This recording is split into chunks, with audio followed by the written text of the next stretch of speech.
सामर्थ्य येते जिथे मानवाला मिळे मोक्ष गाथा तुझ्या पायरीशी सदा नम्र माथा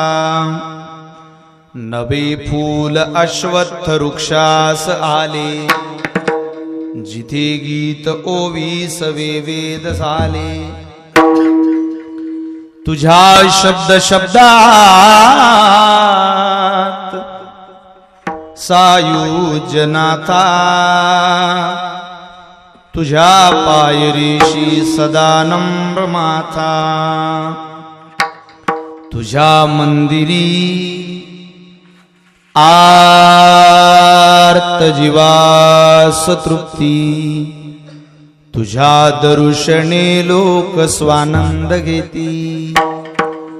श्रुती धन्य